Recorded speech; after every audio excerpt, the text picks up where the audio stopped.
Hey gang, welcome back to another Viewers Projects video. I believe this is number 11 in the series, and if you haven't seen the others yet, I suggest after you see this video, you go back and check out the other 10 in the series. Now this has been really fun. We had videos from around the country, around the world, and this one happens to be in Georgia. Now this car I think is pretty cool for a very specific reason. And I'm going to let the owner tell you about it. His name is Tripp, and he has a 67 Mustang coupe. So let's take a look at Tripp's project car. Hey Barry and all those subscribers and watchers of the Joe Daddy Garage channel. I want to thank you for allowing me to show my project on your channel. I'm very excited to do this. I have a lot of passion about the car, which you can see behind me. It's a 67 Mustang Sport Sprint edition, so it's got the inline six, and it's got a few accents on it. It's got a chrome air breather. You can see the chrome that runs down below the door on the rocker panels. I think that's what that's called. And a few other bells and whistles that we'll talk about in a minute. But I really want to tell everybody a little bit more about this car because it's really a lot more than just a project to me. This car is really a family member, and I mean that in every sense of the word, as strange as that may sound. My dad and mom first bought this car in Beaufort, Georgia in 1967, specifically March 8th of 1967. And that's kind of a very interesting coincidence, as it were, because that's also March 8th, the date 20 years later that I had the first date with the wonderful woman who's now my wife. So we have that connection. The car, based on the VIN, was manufactured in New Jersey on February 22nd. And that's kind of neat because I was born in February and my sister was born on the 22nd of the month she was born in. So we have that tie of the day and the month between myself and my sister. So we have my parents are the original owners, all those date connections in there. So it's kind of, I don't know, kismet, karma, I don't know what you would call it, on why this car means a lot to us.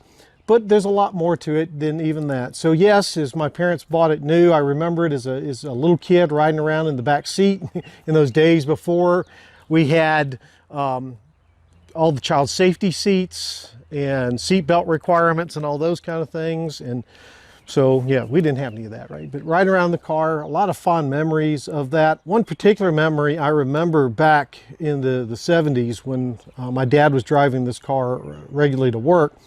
He would come home for lunch.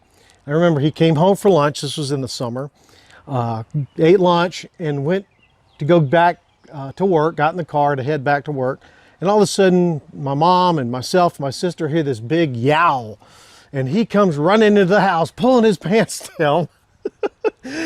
Apparently, a yellow jacket had gotten into the car. He sat on it, and it stung him in the backside. Which was quite funny, and especially when you consider he's a Georgia Tech grad, and they're the yellow jackets, right? So, but that's the first of many stories associated with this vehicle. My dad did sell it in 1977 time frame to our next door neighbor. Their daughter had just turned 16 or around that and needed a car. So he sold it to them. By then he had a company car. We didn't need two vehicles, or three vehicles I should say. And they took ownership and took care of the car for about 10 years. They ended up moving back to New York where they were originally from.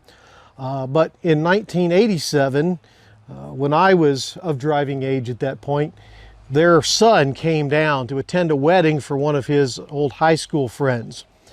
And he mentioned the car was for sale. Now, I knew my dad had no intentions of ever buying me a car. He was one of those that believed in pinching a penny till it screamed at that time.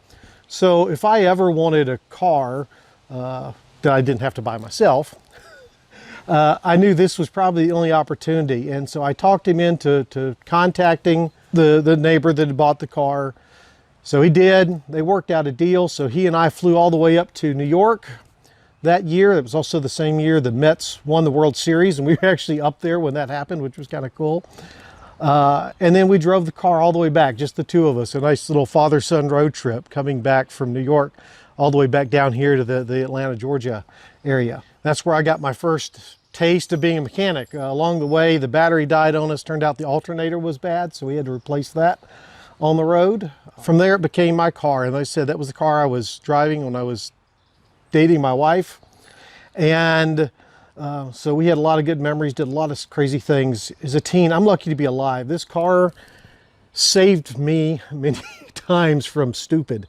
I've done everything in this car as a teenager, and I probably shouldn't say this, but hopefully the statute of limitations is up. I raced in this car. I went up on two wheels in this car. I Dukes of Hazzard, not quite as bad as the TV show, in this car, and it kept me safe every time. It even kept me safe driving through a hurricane when I was trying to get back to my ship while I was in the Navy, going back up to Norfolk. So this car has really been a wonderful part of our family for many years, and it was great.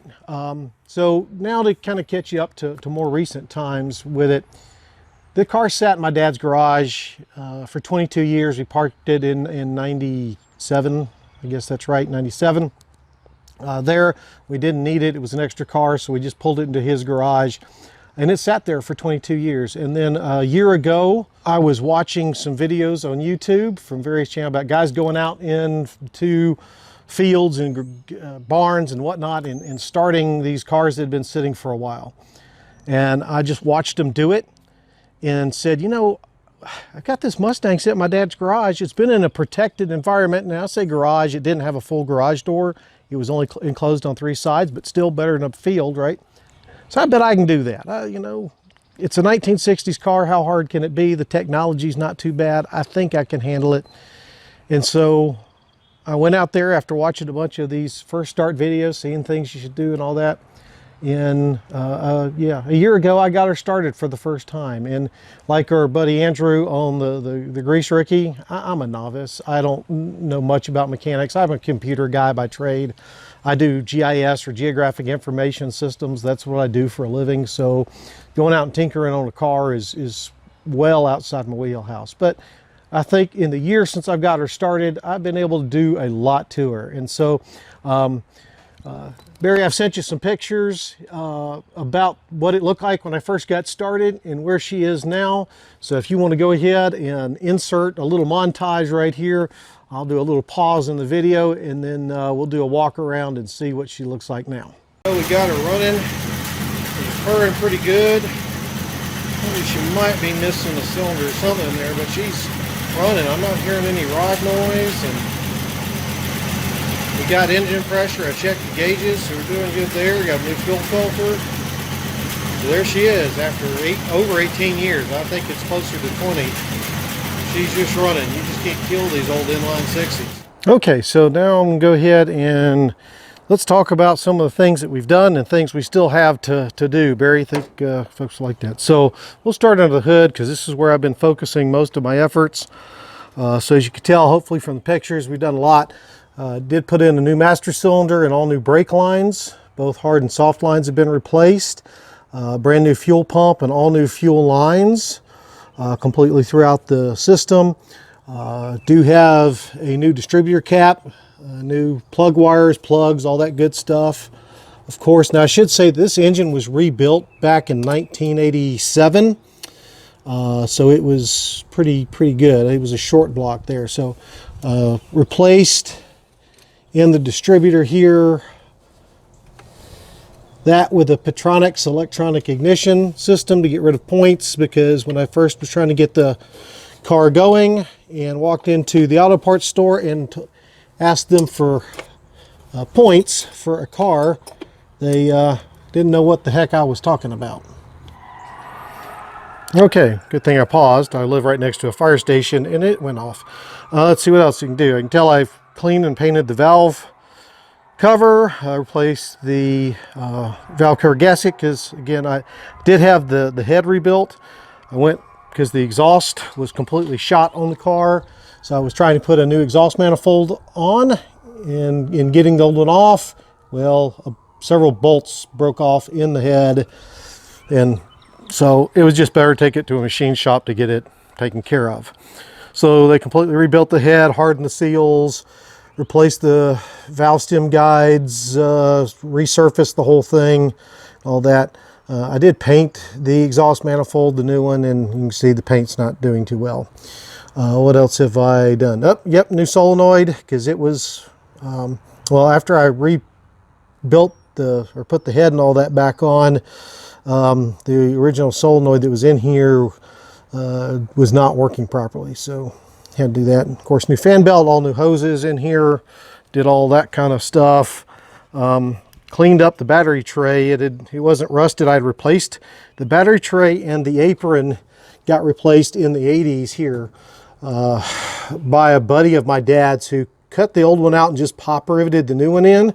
And after he did that, when we put the fender back on, you can see up here I have some serious alignment issues. So I don't think he put that in properly with the correct measurements and stuff. So at some point I'm going to have to cut it out or break it out and try to adjust it, I think. So maybe you've got some good pointers there, Barry, to help me out. Let's see, cleaned up under the hood here, but a lot of work done under here. Also, underneath the car, go down under here. So all the suspension has been replaced, front and rear. So new coil springs, upper and lower control arms. All the bushings have been redone. Of course, new wheel cylinders on the brakes. The actual shoes and drums were in really good shape. So that, it pulled the oil pan off because I replaced the oil pump in there because pressure was acting weird. So while I had the oil pan off, I cleaned and painted it all up, whatnot. Back there you can see put in a new transmission pan, one that's got a drain plug in it because as y'all know, the originals on the C4 didn't. And got all that buttoned up, new filter, all that as well. There's part of the new exhaust. I still think that exhaust is hanging too low and needs to come up, but that's the best I could do. I may have to take it to somebody or do something to expand the connection back there. It's a bolt-on system from CJ Pony Parts. Let's see. Oh, yeah. The front, somehow all of the front parking lights and the rear reverse lights, I don't know where those got to over the years. My dad and I had replaced the front and rear valance on the car. So I don't know what happened to the lights when we did that. But anyway, so I got new ones of those and put those on. And the valance wasn't painted, it was just primed. So I put a quick coat of paint on there until I can get the whole rest of the thing painted up. The interior, as you saw, is much cleaner now. Most all of the interior except the carpet is original. When I first got in the car a year ago, this was all covered in mold and mildew. I probably should have worn a mask, but I didn't. I ended up getting sick as a result of it. So anybody going to work on an old car that's been sitting a while, if your inside is covered in mold and mildew, make sure you wear a mask. It gives you some respiratory issues there. So going around to the back here, new rear bumper in there, new gas cap because the old one was leaking and cracked and looked bad, so I got that. And there's the reverse lights I put on there. So what do I have left to do on the car? I mentioned the apron, or yeah, fender apron up under there where the battery sits, trying to fix that. I've got an American Auto Wire wiring kit to rewire the whole car. My goal with this car, and I probably should have said this in the beginning, is to turn her into a comfortable weekend driver. That's it. I'm not looking for a fancy show car. I'm not looking for, bolt-on, frame-up, complete restoration. I just want to get her where I can enjoy her. She's stable and doesn't get any worse, obviously, and that she's safe to drive. So with that in mind, again, rewiring the whole car.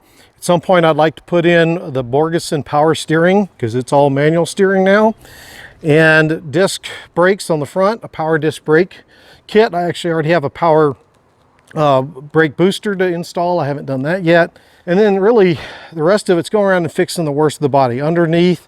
And I've got some photos that I should have got to you, Barry, showing the rust on the driver's side floorboard. It's pretty bad, rusted through. You can Fred Flintstone there.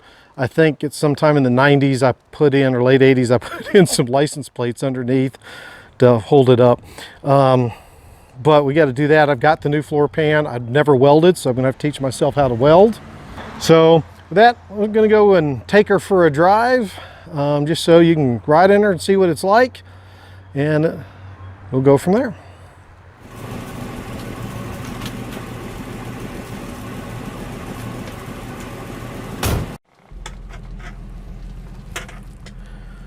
So here we go, ready for a drive, get myself buckled in so we're safe.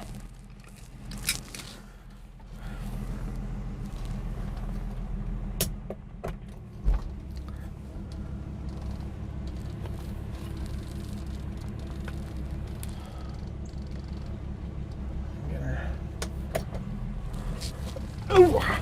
And again, I love non-power steering. Didn't seem so bad when I was 17, but now that I'm more in my, well, 50s, not as easy.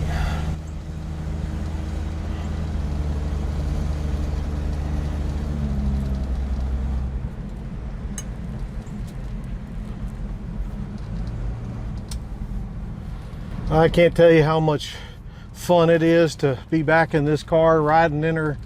Brings back so many memories. That's why I love this car so much. It's done so much for me. It's been a wonderful experience getting her back on the road and going.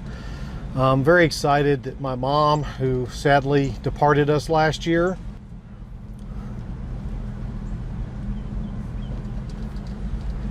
didn't get to ride in her, but she did get to hear her crank and see her move. And it's largely because of her that I actually have had all the parts to do all this. Her, I guess, dying wish, or last Christmas present, or whatever you want to say, was a bunch of parts for the car, because her desire was to see it back on the road and safe, and the family enjoying it again. So she bought me a whole bunch of parts this for Christmas, and my dad surprised me with them. So she is certainly not forgotten, and I'm very happy to get the car back in good shape in her honor. And she was one of the original owners. She drove the car to and from work and all that kind of good stuff. So looks like people are out enjoying the day, practicing their social distancing, I suppose. With that, folks, we're going to call it a drive. I'm going to keep driving a little bit further, but we'll get back to the house here shortly and close it out.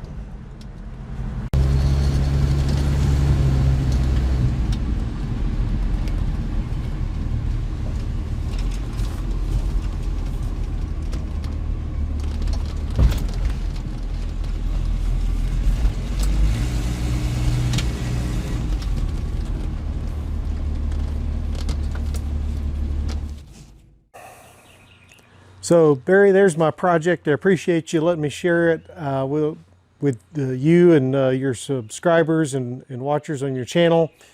Your channel's been a great help to me, and I'm sure many others, on giving us the courage, us non-mechanics, us rookies, as it were, to really tackle projects that we never would have thought about. So again, thank you so much for all you do to help us get these old cars back in shape. Look forward to hearing some comments on what you think about the car and what I've done. And with that, hope everybody stays safe. We're in a rough time right now, so do what we can, right? So with that, thank y'all so much. Have a good one. Now that, I think, is very cool. I want to tell Tripp that I'm jealous. I'm jealous that he still has the car that his dad bought new. That is incredible. You know, you hear about these cars that have been bought, driven, sold, and this car was sold. And it was out of the family for, I think he said, 10 years. And I think it's pretty amazing that he was able to make that contact and get that car back into his family and into his home. Now, obviously, he has a history with the car. He mentioned about how he's raced the car, driven crazy in it, and it always brought him home. And I think that's great. He talked about his trip going to New York and driving that car back and having problems and working on it on the road, and I think that's really great too. Now, Tripp has some work ahead of him. He's already done a bunch to the car. Obviously, it's running and driving, and he's enjoying it while it's in this condition. But he does have plans. So he's going to have to put in some sheet metal, do some repair work here and there, and get the car back up to standard. And I think he's going to do a fine job. He says he doesn't have any welding experience, but as we know, everybody can learn. And I know he's going to do a good job with this. Again, I think this is a great project. I'm so glad that Tripp has it, and he was willing to share this project with me and all of you out there in YouTube land.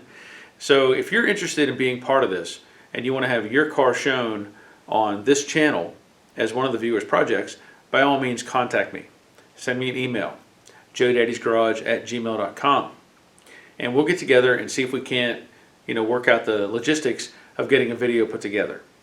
Now, I do have another one coming up in the series. It'll be next week, but I just want to let you know there's another one in the works. So if you're interested, you can be after that one. At this point, I want to thank you for watching. Thank you for subscribing. Leave a thumbs up, leave a comment, let me know what you think of these videos. And if you haven't, by all means, start checking out the live streams on Monday nights. This has been a lot of fun. We've been getting a lot of different people on the live stream. I've had people from different countries on the live stream with me. And I've had Brendan from New Zealand. I've had Ricard from Sweden. And I'm looking for others to get on the live stream as well. Now, I know it's difficult based on the time zones. But what I've done is Monday nights I'm doing the live stream at 7 o'clock Georgia time. And that allows people, like Brendan, he's up in New Zealand. It's the next day for him at around noon, I think. So it's not a problem for him. And that's worked out great. But what I've also done, I've experimented this past week. I did some live streams on Wednesday and Friday, and I did those at 3 p.m. Georgia time. And what that allowed for was people in Europe to get on the live stream and communicate and share some information with the viewers. So if you're not doing anything, we're all in quarantine. If you're not doing anything, check out those live streams. Monday night at 7. And then I'm probably going to do another one on Wednesday, and I'll likely do it at 3 in the afternoon, Georgia time. So check those out as well. But that's going to be it, and I'm looking forward to hearing from you and seeing you involved with the live streams and that sort of thing. And until next time, take care of yourselves.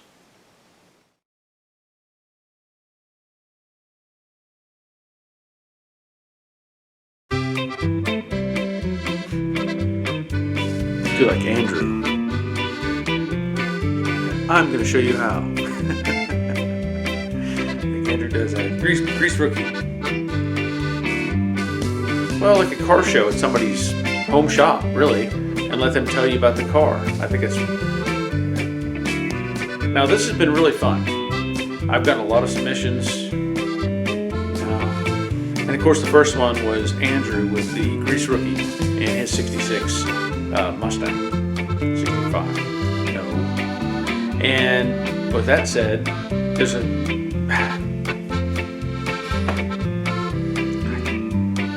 That means there's 10 other ones that maybe you haven't seen yet. And you